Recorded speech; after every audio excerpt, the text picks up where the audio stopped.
JEE advanced 2025లో top 10లో ర్యాంకులు సాధించిన విజేత ఎప్పుడూ నారాయణే.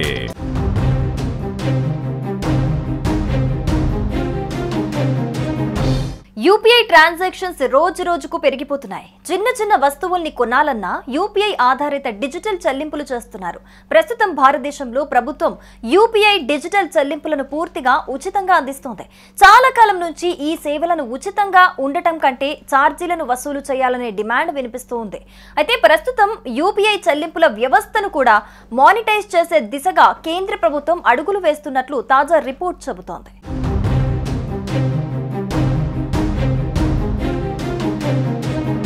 ప్రస్తుతం యూపీఐ పేమెంట్స్ పైన మర్చెంట్ ఛార్జీలను ప్రవేశపెట్టాలని కేంద్రం యోచిస్తున్నట్లుగా తెలుస్తోంది.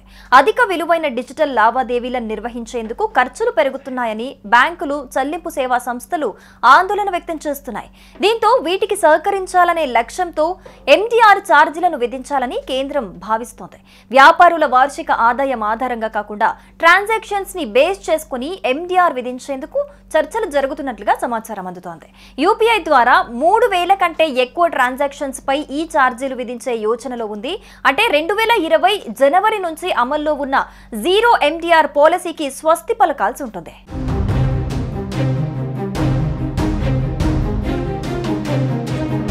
ప్రస్తుతం యూపీఐ ద్వారా 3,000కు పైగా చేసే ట్రాన్సాక్షన్లపై ఈ ఛార్జీలు విధించే ఆలోచనలో కేంద్రం ఉంది.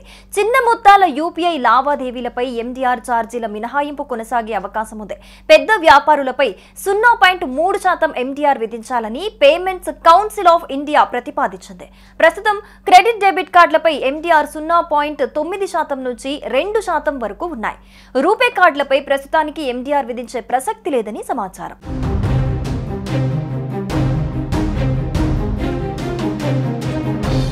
ఈ ఎండీఆర్ ఛార్జీలను తిరిగి తీసుకురావటం వల్ల యూజర్లపై నేరుగా ఎలాంటి ప్రభావం ఉండబోదని తెలుస్తోంది. ఎందుకంటే ఈ లావాదేవీల కోసం యూజర్ల నుంచి ఎలాంటి ఛార్జీలు వసూలు చేయబోరు.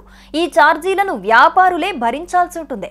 3 ఏళ్ల ముందు వరకు యూపీఐ ఆధారిత చెల్లింపుల్ని ప్రాసెస్ చేయడానికి వ్యాపారులు కొంత మొత్తం ఛార్జీలను బ్యాంకులకు చెల్లించాల్సి వచ్చేది. అయితే యూపీఐ చెల్లింపులపై ఈ ఎండీఆర్ ఛార్జీలను కేంద్రం 2022లో తొలగించింది. అనంతరం ఈ ప్రాసెసింగ్ ఖర్చుల్ని భర్తీ చేసేందుకు బ్యాంకులు, ఫిన్టెక్ కంపెనీలకు కేంద్రం సబ్సిడీలు ఇస్తూ వస్తోంది.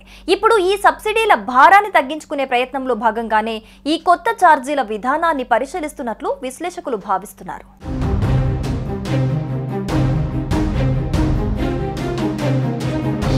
సుమన్ టీవీలో మీ పర్సనల్ అండ్ బిజినెస్ ప్రమోషన్స్ కోసం కింది నెంబర్కి కాంటాక్ట్ చేయండి.